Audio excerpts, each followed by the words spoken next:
Bueno, vamos a hacer la cereza de la noche. La persona que voy a presentar, que fue brillante presidente del Instituto de Estudios Juan Domingo Perón, hombre de confianza de Perón, de Oscar Videgain, que estamos en el 15 aniversario de su fallecimiento, hombre de confianza de Antonio Cafiero. Ha escrito bastante sobre Perón. Nosotros el año pasado premiamos su libro El Perón que yo conocí, y esta noche lo hemos invitado especialmente para que nos hable del último libro que él presentó, que refiere directamente al romance, al enamoramiento de Perón por Evita, el romance entre Perón y Evita. Es el compañero Manuel Urriza. Manolo.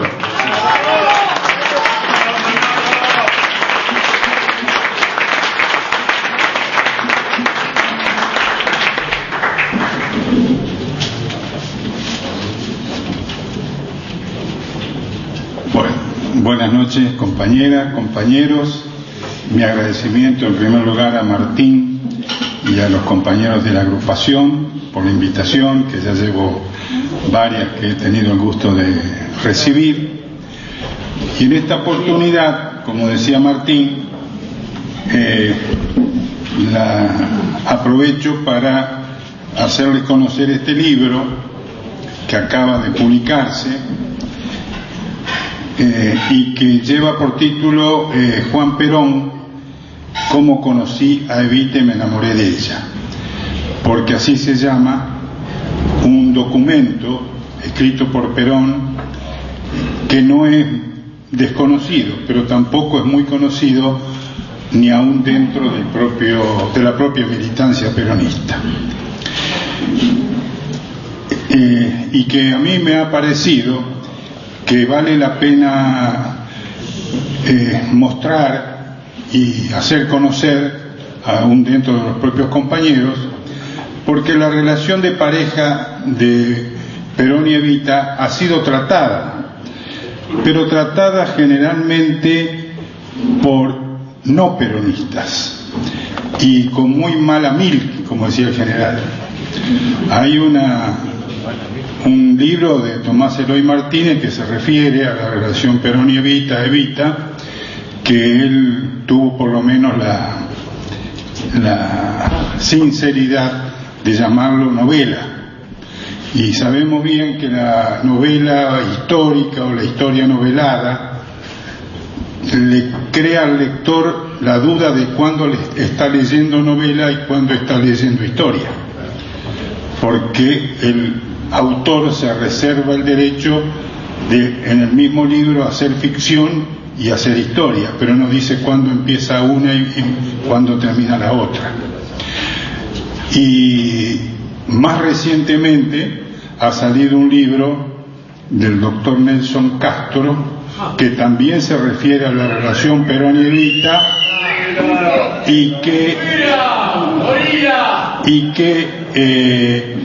ha recibido la difusión, como ustedes saben muy bien, de todos los medios de prensa, y que lamentablemente está escrito con mucho rencor, de modo que es un libro que desde el punto de vista histórico tampoco sirve, porque es obvia la posición del autor, muy rencorosa. Si alguien lo ha escuchado alguna vez le bastará con eso, de modo que como mensaje histórico tampoco tiene valor. Y en el peronismo, y como lo han demostrado recién tanto los dos compañeros que han hablado sobre la personalidad de Perón, los que hablamos sobre peronismo, escribimos sobre peronismo, sobre Perón o sobre Evita, tenemos esa preocupación de que las cosas que decimos y escribimos estén basadas en datos históricos. Por eso yo creo que nosotros, los que venimos del campo nacional en general y sobre todo del peronismo, hacemos en cada tarea que cumplimos un poco el elogio de la historia, porque no hacemos novela ni hacemos escritos cargados de rencores o de parcialidades, sino que tratamos, y recién conversábamos en la mesa, de ajustarnos aún en los detalles a los textos históricos. Bueno, este libro, lo que contiene, su verdadero valor, es que contiene un texto histórico. Y el texto histórico tiene la siguiente historia. Cuando Perón es derrocado en septiembre de 1955, está unos días asilado en la Embajada de Paraguay en Buenos Aires, y el 2 de octubre de 1955 debe dejar el suelo argentino porque la revolución llamada Libertadora lo expulsa, y él va a Paraguay. En Paraguay Perón no es bien recibido por Stroessner, el presidente paraguayo, pese a que había tenido Perón con Stroessner muchos gestos de significación, como ustedes los más antiguos y los más jóvenes lo habrán leído. Fue la devolución de los trofeos de la Guerra del Paraguay que Perón le ofreció a Paraguay como una,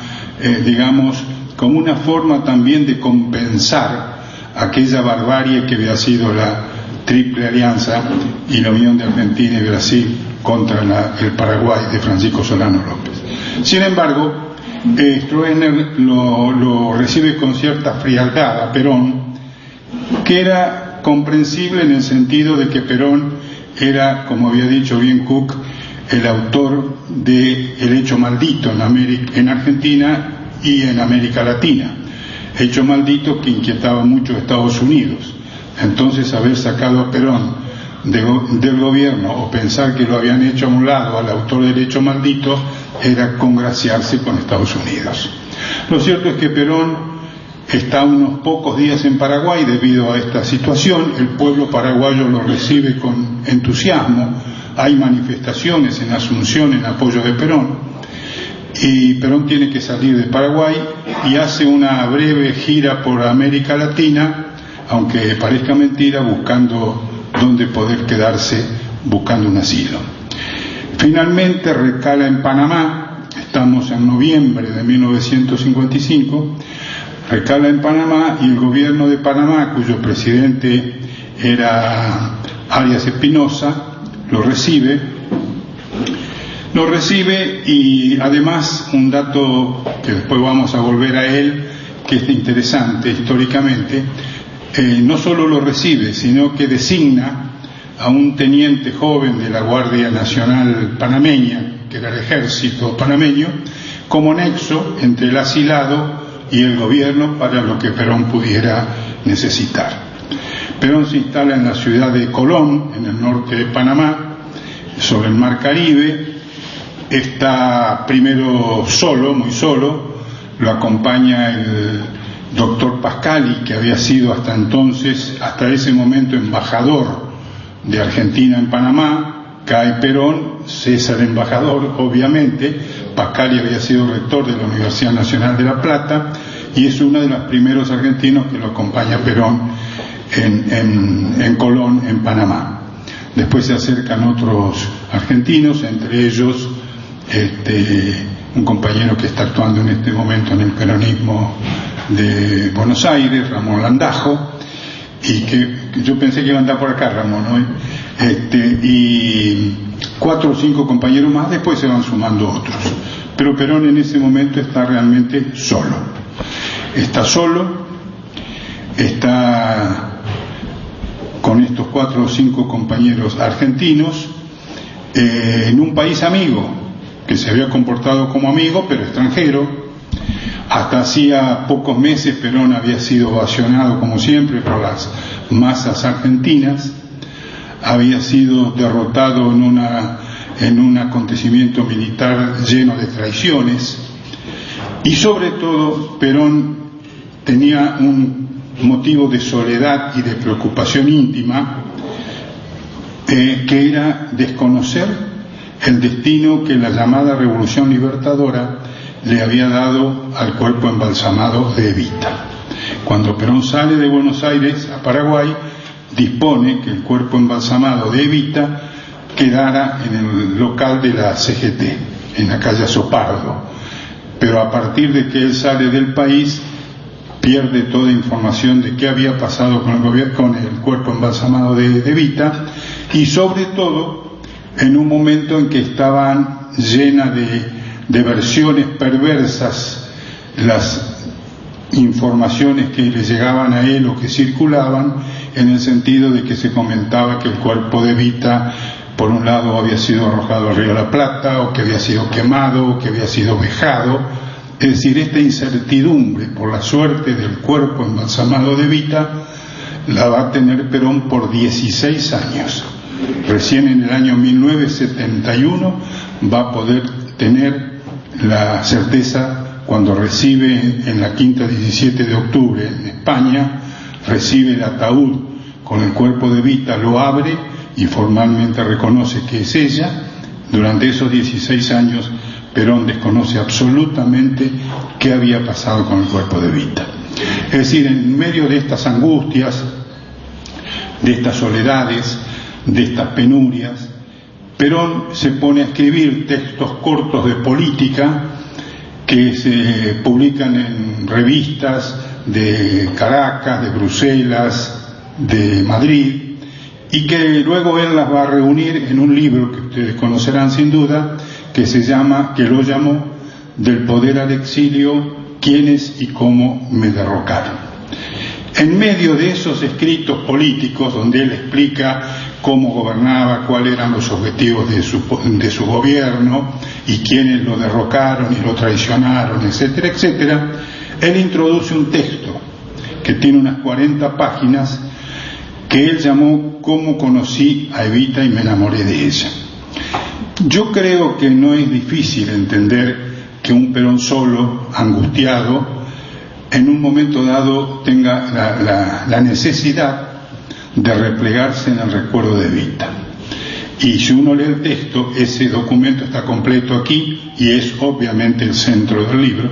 Hasta yo pedí que fuera escrito en una letra distinta para destacar que era algo sustancial del libro. Está completo aquí. Y es comprensible que Perón, en la soledad que estaba viviendo, se replegara en el recuerdo de Evita. Él empieza el libro diciendo: Eva entró en mi vida como el destino.